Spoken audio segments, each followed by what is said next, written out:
नमस्कार, सभी पेंशन भोगियों का स्वागत करते हैं एक बार फिर से हमारे इस YouTube चैनल पर। दोस्तों, इस वक्त की पेंशन धारकों के लिए बहुत ही महत्वपूर्ण और इम्पोर्टेंट अपडेट्स आ रही है। जी हां दोस्तों, आज की इस वीडियो के अंदर हम 3 बहुत ही महत्वपूर्ण इम्पोर्टेंट अपडेट जो कि पेंशन बढ़ोतरी को लेकर आ रही हैं, इसके बारे में जानेंगे। जी हां दोस्तों, पहली बड़ी खबर, EPS 95 पेंशन बढ़ोतरी तय। कर्मचारी भविष्य निधि संगठन कर्मचारियों को इसी महीने से मिलेगी ज्यादा पेंशन। जी हां दोस्तों, EPFO के पेंशन हाइक को लेकर बड़ी खबर निकल कर आ रही है, तो इसके बारे में दोस्तों आज इस वीडियो के अंदर बात करेंगे। साथ ही साथ दोस्तों बात करने वाले हैं कर्मचारी भविष्य निधि संगठन की ओर से EPS पेंशन योजना को लेकर बड़ी खबर आई है। साथ ही सुप्रीम कोर्ट से नया आदेश भी जारी हो चुका है। तो EPS पेंशनर्स की बल्ले बल्ले किस प्रकार बताई जा रही है। 78 लाख पेंशनर्स को जो है मिलेगा 7,500 प्लस DA का लाभ। साथ ही दोस्तों सुप्रीम कोर्ट का बड़ा फैसला आखिरकार क्या निकलकर सामने आ चुका है, इसके बारे में दोस्तों आज इस वीडियो के अंदर बात करेंगे। वहीं बात करेंगे EPS 95 को लेकर लेटेस्ट अपडेट की। वर्तमान न्यूनतम पेंशन 1,000 रुपए से बढ़ाकर 7,500 रुपए करने के प्रस्ताव को लेकर। जी हां दोस्तों, EPS पेंशनर्स को मोदी जी ने यहाँ पर बड़ा तोहफा दे दिया है। अब न्यूनतम पेंशन जो है वो 7,000 रुपए होने वाली है।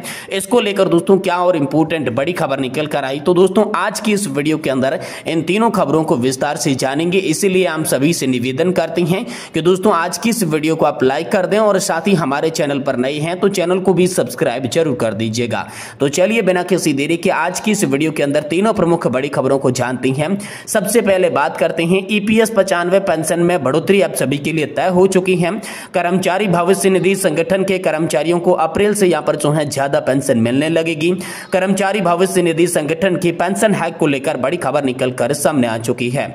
जी हां दोस्तों, भारत के संगठित क्षेत्र में कर्मचारियों को रिटायरमेंट के बाद वित्तीय सुरक्षा प्रदान करने के लिए बनाई गई महत्वपूर्ण योजना है। यह योजना कर्मचारी भविष्य निधि संगठन द्वारा संचालित होती है और लाखों पेंशनधारकों को न्यूनतम मासिक पेंशन प्रदान करती है। वर्तमान में EPS 95 पेंशनधारकों को 1,000 रुपए प्रति माह की न्यूनतम पेंशन मिलती है, जो बढ़ती हुई महंगाई और जीवन यापन की लागत को देखते हुए बिल्कुल भी पर्याप्त नहीं मानी गई है। हाल ही में EPS 95 में पेंशन बढ़ोतरी की चर्चा जोरों पर रही है। सरकार ने न्यूनतम मासिक पेंशन को 7,500 रुपए तक बढ़ाने का प्रस्ताव रखा है, जिससे लाखों पेंशन भोगियों को राहत मिलने की उम्मीद है। आइए इस प्रस्ताव की और साथ ही साथ प्रभावों के बारे में विस्तार से जानते हैं। जी हां दोस्तों, EPS 95 के तहत मिलने वाली न्यूनतम पेंशन पिछले कई वर्षों से अपरिवर्तित रही है। 1,000 रुपए की प्रति माह की राशि और बढ़ती जीवन यापन की लागत को देखते हुए बेहद कम ये पेंशन है और इसी के कारण बहुत सारी समस्याएं उत्पन्न हो रही है, जिसमें पहली समस्या है महंगाई का प्रभाव, यानी कि दैनिक जरूरतों जैसे कि भोजन, दवाइयों और आवास का खर्चा बढ़ गया है। दूसरी मुख्य समस्या है स्वास्थ्य देखभाल, यानी कि वृद्धावस्था में स्वास्थ्य संबंधी खर्चों का बोझ बढ़ रहा है। तीसरी समस्या है सामाजिक सुरक्षा, यानी कि न्यूनतम पेंशन की राशि में वृद्ध जन सम्मानजनक जीवन यापन नहीं कर पा रही हैं। ये प्रमुख समस्या है जो है 1,000 रुपए की पेंशन से उत्पन्न हो रही है, जो कि पेंशन बढ़ोतरी नहीं होने के कारण उत्पन्न हो रही है। वहीं दोस्तों EPS 95 पेंशन योजना को लेकर जो वृद्धि का प्रस्ताव है, इसके बारे में बात करें तो सरकार ने EPS 95 पेंशन योजना के तहत न्यूनतम मासिक पेंशन को 7,500 रुपए तक बढ़ाने का प्रस्ताव रखा। इसी के साथ महंगाई भत्ता यानी कि DA को शामिल करने की बात कही गई है। यह प्रस्ताव लाखों पेंशनधारकों के जीवन स्तर को सुधारने की दिशा में एक बड़ा कदम साबित हो सकता है। वर्तमान पेंशन की बात करें तो 1,000 रुपए प्रति माह की है, जिससे प्रस्तावित न्यूनतम पेंशन 7,500 रुपए हर महीने आपको देखने को मिलेगी। इसके अतिरिक्त लाभों की बात करें तो महंगाई भत्ता यानी कि DA शामिल किया जाएगा और इसके लिए लगभग जो लाभार्थी बताए जा रहे हैं वो 65 लाख से भी अधिक बताई जा रही हैं और इसी महीने दोस्तों ये संभावना है कि वो आप सभी के लिए लागू हो सकती है। इसमें सरकार और कर्मचारी भविष्य निधि संगठन दोनों जो है वित्तीय योगदान देने वाली हैं। वही दोस्तों EPS 95 में अगर बढ़ोतरी होती है तो कौन कौन से लाभ मिलेंगे, तो वृद्धजन अपनी दैनिक जरूरतों को आसानी से पूरा कर पाएंगे। उच्च पेंशन की राशि से बेहतर चिकित्सा सुविधाओं का लाभ भी उनको उठा सकेंगे, लाभ भी मिल सकेगा। वृद्धजन अपने परिवार पर वित्तीय निर्भरता कम कर देंगे और वृद्धावस्था में सम्मानजनक जीवन जीने का भी अवसर जो है इस बढ़ी हुई पेंशन के कारण पेंशन धारकों को देखने को मिल जाएगा। तो ये पेंशन बढ़ोतरी को लेकर बड़ी खबर आ रही है। साथ ही साथ अगली बड़ी खबर की बात करें तो EPFO की ओर से अगली बड़ी खबर आई है EPS 95 पेंशन बढ़ोतरी 7,500 रुपए को लेकर। जी हां दोस्तों, सुप्रीम कोर्ट से बड़ा आदेश आया है जिसमें EPS 95 पेंशनर्स की बल्ले बल्ले बताई जा रही है। तो EPS पेंशन स्कीम को लेकर क्या बड़ा अपडेट आया है। 78 लाख पेंशनर्स को कैसे मिलेगा 7,500 प्लस DA का लाभ और इसको लेकर सुप्रीम कोर्ट का कौन सा बड़ा फैसला निकलकर सामने आ चुका है, चलिए इसके बारे में भी संपूर्ण जानकारी जानती हैं। दोस्तों, पेंशन एक ऐसा विषय है जो कि हर व्यक्ति के जीवन के में महत्वपूर्ण भूमिका निभाता है। खासकर जब वे रिटायरमेंट के बाद सुरक्षा की बात आती है तो भारत में एम्प्लॉयज प्रोविडेंट फंड ऑर्गेनाइजेशन यानी कि ईपीएफओ के अंतर्गत आने वाली एम्प्लॉय पेंशन स्कीम 1995 में हाल ही में कुछ महत्वपूर्ण घोषणा हुई है। इनमें से एक है न्यूनतम पेंशन बढ़ाने की मांग, जो 7,500 रुपए तक प्रतिमाह तक करने की संभावना है। हम ईपीएस पेंशन योजना के नवीनतम समाचारों और सुप्रीम कोर्ट के निर्णय पर यहां पर चर्चा करेंगे, तो आपसे एक ही निवेदन रहेगा कि वीडियो आप लास्ट तक एंड तक जरूर देखिएगा।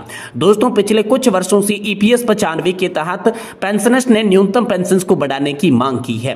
वर्तमान में न्यूनतम पेंशन 1,000 रुपए प्रतिमाह निर्धारित की गई है, जो महंगाई और जीवन यापन की लागत को देखते हुए बहुत कम मानी जाती है।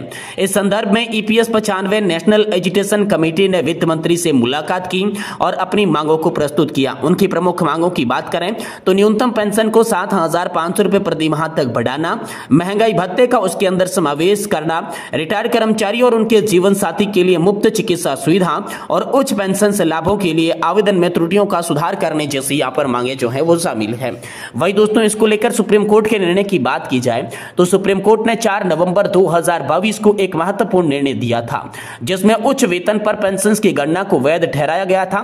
इसके बाद कर्मचारी भविष्य निधि संगठन ने उच्च वेतन पर पेंशन के लिए आवेदन प्रक्रिया को सुचारू रूप से लागू करने के लिए महत्वपूर्ण कदम उठाए।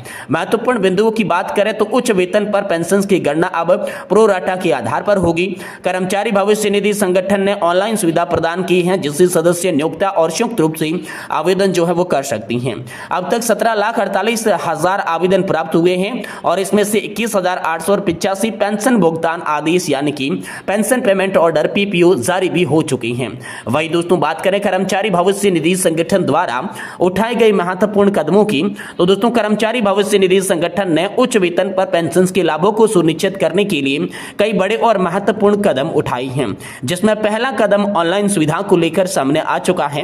कर्मचारी भविष्य निधि संगठन ने एक ऑनलाइन प्लेटफॉर्म विकसित किया है, जहां सदस्य अपने आवेदन जो है वो आसानी के साथ जमा कर सकती हैं। दूसरा है समय सीमा का विस्तार। जी हां दोस्तों, पहले आवेदन करने की अंतिम तिथि 11 जुलाई 2023 थी, जिसे बढ़ाकर 31 जनवरी 2025 कर दिया गया है। वही दोस्तों, तीसरी बात करें तो मौजूदा मामलों की निगरानी को लेकर बात आई है। सरकार सभी लंबित मामलों की निगरानी कर रही है ताकि प्रक्रिया में और भी ज्यादा तेजी ला सके। वहीं दोस्तों, हाल फिलहाल में बात करें कि भविष्य में क्या क्या पेंशन बढ़ सकती है, भविष्य की संभावनाओं की बात करें तो दोस्तों यहां पर आगामी आने वाले समय के अंदर वित्त मंत्री निर्मला सीतारमण के दिए हुए आश्वासन के अनुसार उनकी मांगों पर विचार किया जाएगा और साथ ही आगामी होने वाली सेंट्रल बोर्ड ऑफ ट्रस्टी या केंद्रीय न्यासी बोर्ड यानी कि सीबीटी की बैठक में भी यह मुद्दा एक बार फिर से उठाया जाएगा कि कैसे न्यूनतम पेंशन को बढ़ाया जा सकता है। अब दोस्तों, संभावित प्रभावों की बात करें तो यदि न्यूनतम पेंशन को बढ़ाकर 7,500 रुपए किया जाता है तो इससे लाखों रिटायर्ड कर्मचारियों और उनके जीवन साथी को आर्थिक मदद मिलेगी, आर्थिक स्थिति में उनके लिए सुधार होगा। कुल मिलाकर बात करें तो ईपीएस 95 पेंशन योजना के तहत पेंशनर्स द्वारा उठाए गए मुद्दे और सुप्रीम कोर्ट के निर्णय ने इस क्षेत्र में एक और नई दिशा दे दी है। सरकार और कर्मचारी भविष्य निधि संगठन यानी कि ईपीएफओ के द्वारा उठाए गए इस कदम से इस बात की ओर संकेत देते हैं कि वे रिटायर्ड कर्मचारियों के कल्याण को यहां पर प्राथमिकता दे रही हैं और पेंशन धारकों की पेंशन की मांगों को लेकर जल्द ही वह कुछ बड़ा निर्णय ले सकता है, जिसमें ईपीएस 95 हायर पेंशन को लेकर बड़ी खबर हो सकती है। ईपीएस 95 पेंशन योजना के तहत न्यूनतम पेंशन 7,500 रुपए हो सकती है, डीए मिल सकता है और फ्री मेडिकल की मांग भी आप सभी के लिए पूरी हो सकती है। इसके साथ साथ साल 2024-25 के लिए ईपीएफओ की फिक्स ब्याज दर के आधार पर उनके खातों में ब्याज की राशि का भी ट्रांसफर किया जा सकता है। ये बड़ी और इंपोर्टेंट अपडेट्स हाल फिलहाल में आप सभी के लिए निकल कर सामने आ चुकी है।